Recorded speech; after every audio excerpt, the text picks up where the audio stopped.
Hello friends, मैं समीर। आप लोगों का अपने चैनल टेक्निकल आईटीआई में स्वागत है। तो कैसे हैं आप सब? उम्मीद करते हैं कि आप लोग बहुत अच्छे होंगे, स्वस्थ होंगे, मस्त होंगे, अच्छे से पढ़ाई कर रहे होंगे। गाइस, हम लोग 3 नंबर चैप्टर का जो है ऑलरेडी पार्ट 10 जो है हम लोग देख चुके थे। आज हम लोग पार्ट नंबर 11 देखेंगे। तो रेडी हैं आप लोग? तो चलिए फिर स्टार्ट करते हैं। गाइस, स्टार्ट करने से पहले आप लोगों से एक रिक्वेस्ट है कि अभी तक वीडियो को लाइक नहीं की तो वीडियो को लाइक कर दीजिएगा, चैनल को सब्सक्राइब कीजिएगा, बेल आइकन को प्रेस कीजिए, इससे टाइम टाइम वीडियो को नोटिफिकेशन मिलती रहेगी। कोई भी कन्फ्यूजन हो, कोई भी सुझाव हो तो कमेंट बॉक्स में कमेंट करके जरूर बताइएगा। आपके हर क्वेश्चन का जवाब दिया जाएगा, हर प्रॉब्लम का सलूशन दिया जाएगा, ठीक है। तो गाइस, और जो है अभी तक वीडियो को मतलब शेयर नहीं किया, अपने फ्रेंड सर्कल में शेयर नहीं किया, व्हाट्सएप ग्रुप में शेयर नहीं किया, तो प्लीज़ शेयर कीजिए ताकि वो लोग भी वीडियो का लाभ उठा पाए। टेलीग्राम चैनल ज्वाइन कर लीजिएगा, टेलीग्राम का लिंक वीडियो डिस्क्रिप्शन में। टेलीग्राम का नाम टेक्निकल आईटीआई है। तो चलिए फिर स्टार्ट करते हैं। आपसे फिर से रिक्वेस्ट है कि अभी तक लाइक नहीं किया तो वीडियो को लाइक कर दीजिएगा। हम लोग जो है देखेंगे आज जो है थ्री फेज जनरेटर के सॉरी मोटर के दोष और उसके कारण और उसके निवारण, ठीक है। तो देखिए, देख लेते हैं हम लोग यहाँ से क्या है। देखिए, एक जो है एक कुशल का जो है विद्युताकार को थ्री फेज प्रेरण मोटर के सुचारू परिचालन के लिए उनके सामान्य दोष, कारण एवं मरम्मत प्रक्रिया का ज्ञान होना चाहिए। मोटर्स के उत्पन्न होने वाले सामान्य दोष, उनके कारण एवं विचार निम्न प्रकार हैं, ठीक है। पहले क्या है देखिए, यहाँ पे दिया गया है, क्रम संख्या दिया गया है, उसके बाद दोष है, उसमें कौन कौन से कारण मतलब दोष उत्पन्न फॉल्ट उत्पन्न होती है, और उसका कारण क्या है, उसका उपचार क्या है, उसका मरम्मत कैसे करें, ठीक है। तो देखिए, सबसे पहले क्या है, मोटर चालू नहीं होती है। अगर आपका मोटर चालू नहीं हो रहा है तो उसका कारण कौन कौन सा हो सकता है? ये भी हो सकती है कि सप्लाई की अनुपस्थिति में आप चालू कर रहे हैं, यानी कि लाइट है ही नहीं, आप मोटर को चालू कर रहे हैं तब भी नहीं होगी मोटर चालू।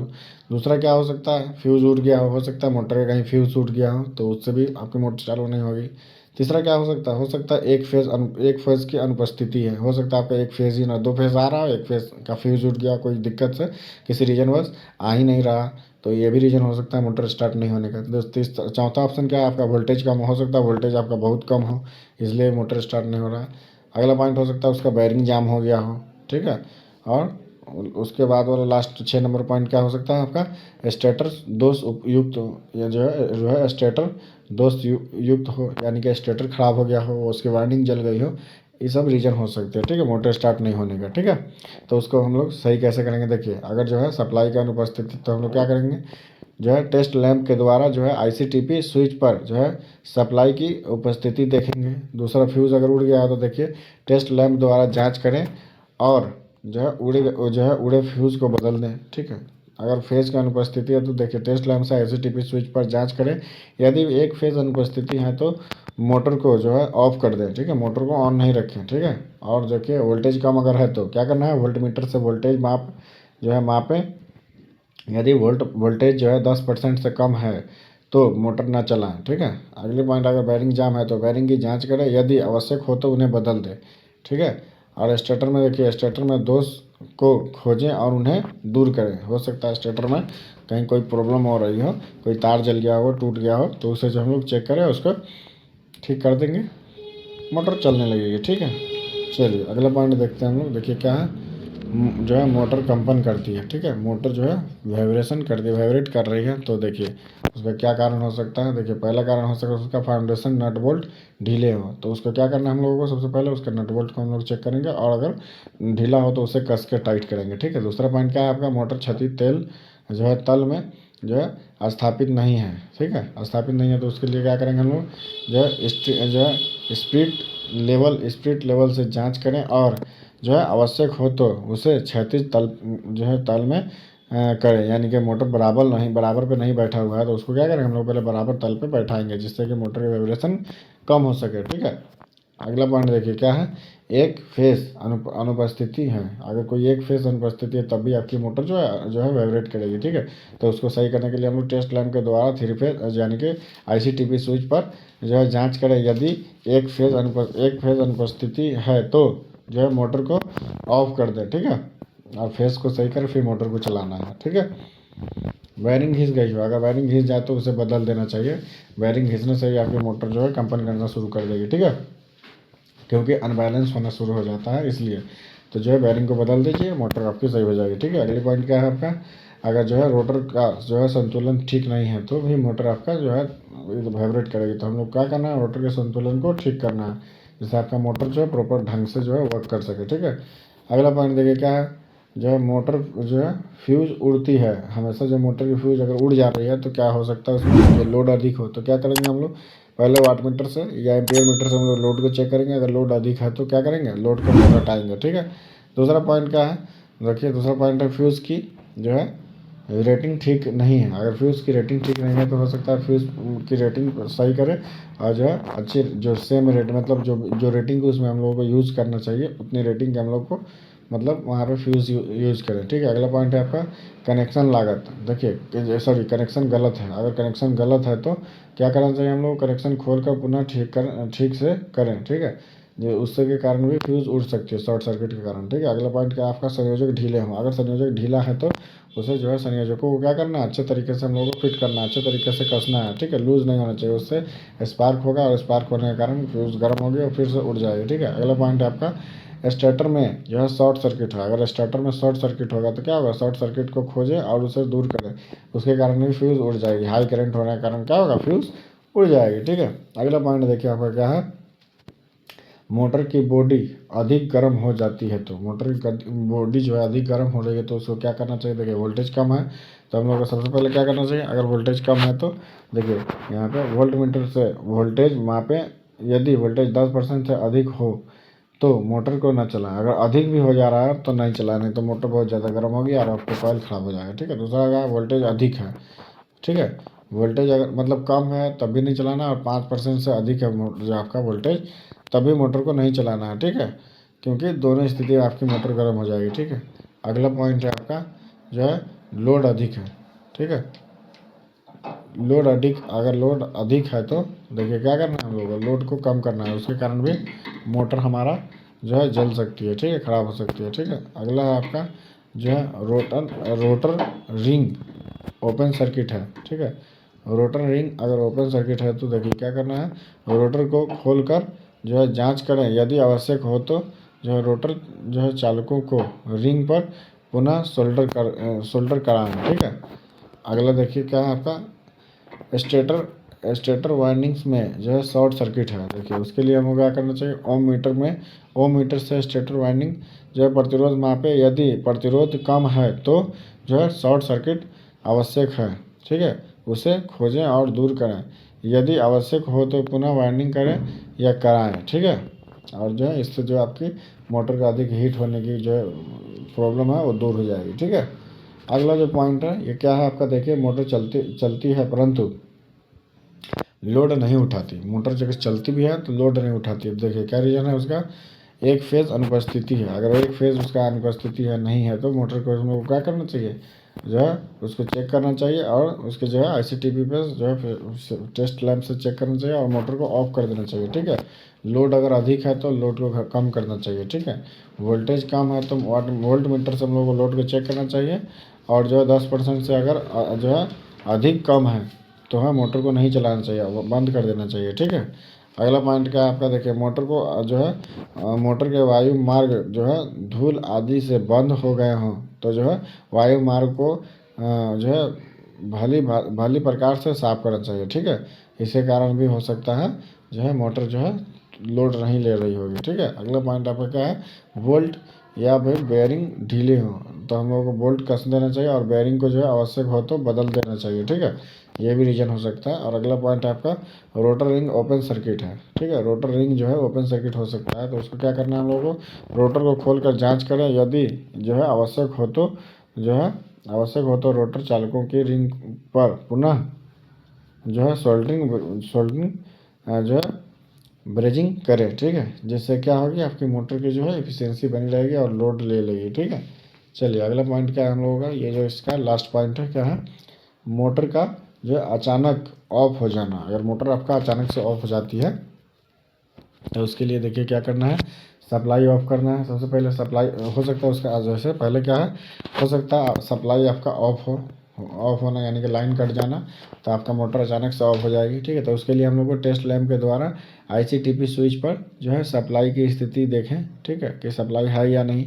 दूसरा आपका फ्यूज का जल जाना, फ्यूज अगर जल जाती है तब भी आपका मोटर जो है ऑफ हो जाएगा। तो हम लोग को टेस्ट लैंप के द्वारा जाँच करें हाँ, और फ्यूज़ उड़ गया हो तो उसे बदल दे, तब भी हमारी मोटर सही हो जाएगी। तीसरा पॉइंट क्या है, लोड बढ़ जाना।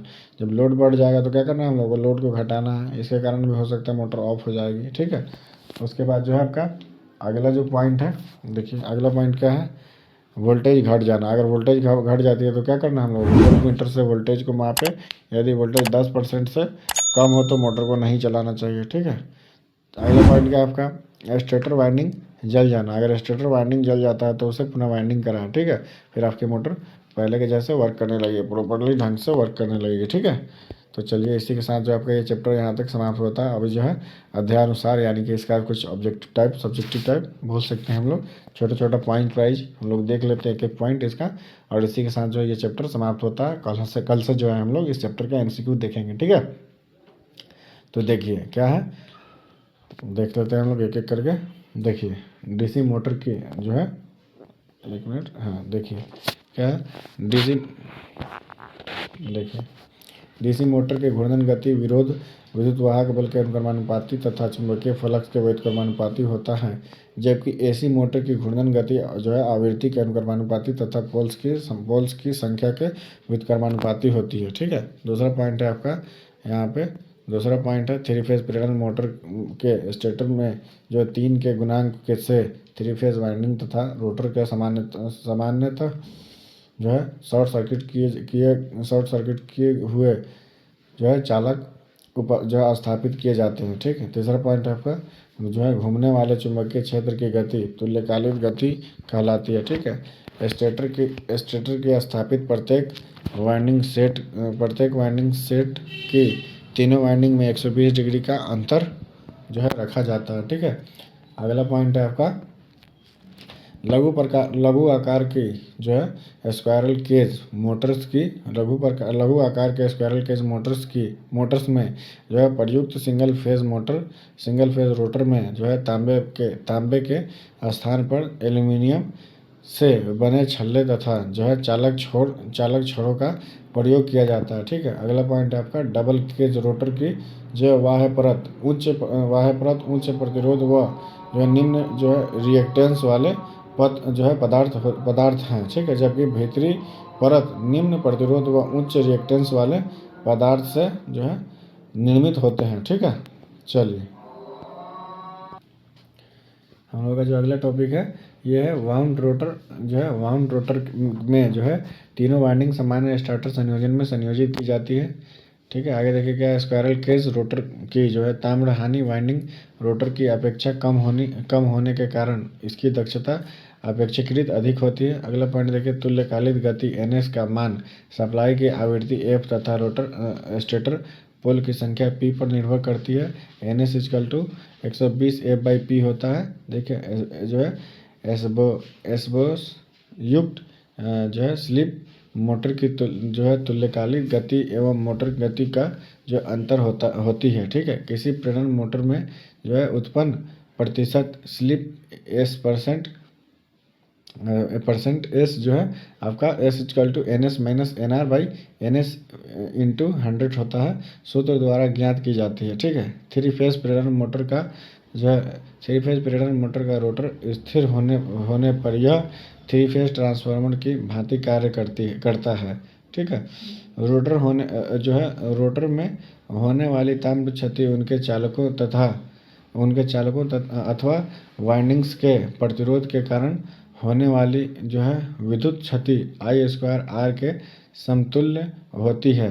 प्रेरण मोटर के रोटर में उत्पन्न होने वाला टॉर्क फ्लक्स प्रति स्टेटर पोल रोटर धारा I2 तथा शक्ति गुणांक cos फाई के अनुक्रमानुपाती होता है। ठीक है, चलिए आगे देखते हैं।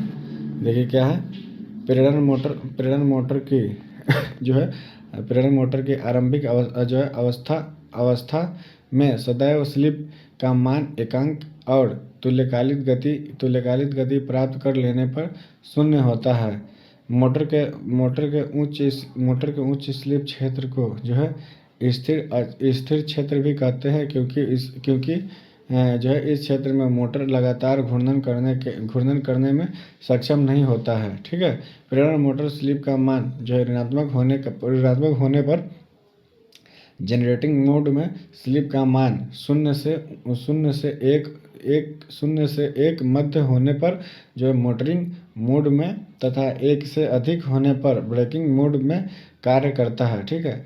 स्क्वायरल केज प्रेरण मोटर की गति शून्य लोड से जब पूर्ण लोड तक तो पूर्ण लोड तक जो है नियत रहती है। ठीक है, हमेशा जो है उसकी गति जो है नियत रहती है। ठीक है। अगला पॉइंट देखिए क्या है यहाँ से, स्लिपरिंग मोटर का उपयोग जो है कंप्रेसर, कन्वेयर, क्रेन, होस्ट,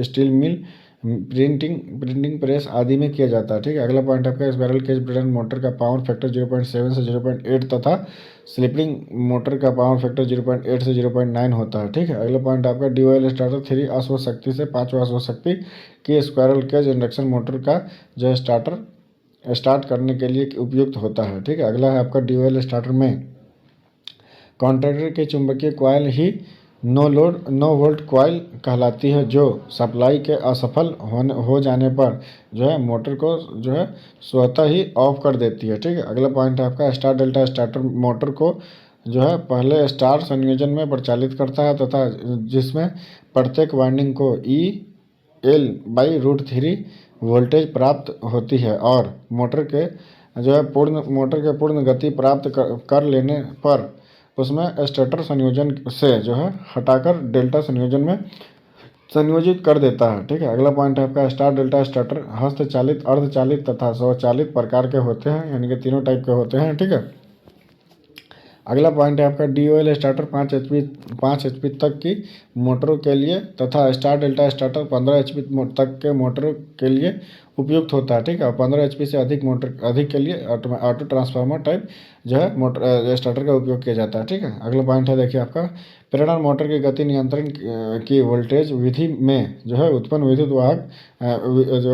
विद्युत चुंबकीय बलघूर्ण सप्लाई वोल्टेज के वर्ग के समानुपाती, यानी कि DST समानुपाती V² होता है। ठीक है। अगला देखिए एकल फेज रक्षक एक प्रकार के सुरक्षा रिले होते हैं जो 3 फेज प्रणाली में एक फेज की अनुपस्थिति में 3 फेज उपकरण को जलने से बचाती है। ठीक है। 3 फेज प्रेरण मोटर को सीधे एवं विपरीत दिशाओं में जो है नियंत्रित करने के लिए परिपथ प्लगिंग परिपथ के जो है नाम से जाना जाता है। ठीक है। मोटर को ब्रेकिंग मोड में प्रचालित करने के लिए प्लगिंग विधि का प्रयोग करते हैं जिसमें मोटर घूर्णन क्षेत्र के जो है विपरीत दिशा में घूमती है। ठीक है। अगला पॉइंट है आपका DOL स्टार्टर में जो है सामान्यतः ऊष्मा चालित रिले का प्रयोग किया जाता है। ठीक है। अगला पॉइंट हम लोग देखेंगे। देखिए अगला पॉइंट क्या है यहाँ पे जो है कॉन्ट्रैक्टर एक प्रकार जो है यहाँ पे देखिए कॉन्ट्रैक्टर एक प्रकार की स्विचिंग युक्ति है। ठीक है। जो एक साथ कई परिपथों को ऑन अथवा ऑफ कर सकती है। ठीक है। अगला पॉइंट देखिए क्या है इंचिंग। देखिए यहाँ इंचिंग क्या है अवश्य जो है इंचिंग अथवा जो है जॉगिंग परिपथ का जो है प्रयोग किसी मोटर अथवा वैद्युतिक उपकरण की जो है प्रचालन स्थिति की जांच करने के लिए किया जाता है। दूसरा पॉइंट है आपका जो है लोह क्षति, जो कि स्रोत आवृत्ति तथा फ्लक्स घनत्व पर निर्भर करती है अतः अंतर्गत हिस्टैरिसीस एवं ईडी धारा क्षति जो है आती है जिसका मान नियत रहता है। ठीक है। अगला पॉइंट आपका मोटर के प्रारंभ न होने का एक कारण आपूर्ति वोल्टेज का मान होना है जो है कम होना है। ऐसे होने की स्थिति में वोल्ट मीटर की वोल्टेज मापते हैं और वोल्टेज 10% से कम होने पर मोटर को प्रचालित नहीं करते हैं। प्रेरण मोटर के जो है मानसिक अनुरक्षण के अंतर्गत जो है नियंत्रकों को जो है ओवरहोल करना, ग्रीस की स्थिति की जांच करना, तेल परिपथ ब्रेकर की जांच करना तथा स्लिपरिंग मोटर के बरसों की जांच करना आदि आते हैं। ठीक है। ये सब चीज़ें होती है। ठीक है। इसी के साथ जो आपका ये चैप्टर जो है समाप्त होता है। इस चैप्टर का हम लोग MCQ देखेंगे और जो है अगला चैप्टर हम लोग स्टार्ट करेंगे, ठीक है। तो आप लोग कमेंट करके बताइए वीडियो कैसा लगा। उम्मीद करते हैं वीडियो बहुत अच्छा लगा होगा, बहुत पसंद आया होगा। तो अभी तक वीडियो को लाइक नहीं किया तो वीडियो को लाइक कर दीजिए, चैनल को सब्सक्राइब कीजिए, बेल आइकन को प्रेस कीजिए, जिससे टाइम टाइम वीडियो को नोटिफिकेशन मिलती रहेगी। कोई भी कन्फ्यूजन हो, कोई भी सुझाव हो तो कमेंट बॉक्स में कमेंट करके जरूर बताइएगा, ठीक है। और जो है अपने जो आप फ्रेंड सर्कल में सोशल मीडिया पर शेयर कीजिए, ताकि वो लोगों को वीडियो जो है वो लोगों को जो है अपने फ्रेंड सर्कल में शेयर कीजिए, ताकि वो लोग वीडियो का लाभ उठा पाए। टेलीग्राम चैनल ज्वाइन कर लीजिएगा, टेलीग्राम का लिंक वीडियो को डिस्क्रिप्शन में। टेलीग्राम का नाम टेक्निकल ITI है। चलिए फिर मिलता है आप लोगों से अगली वीडियो। जब तक के लिए आप लोग स्वस्थ रहिए, मस्त रहिए, अच्छे से पढ़ाई करते रहिए। Tata bye bye, take care.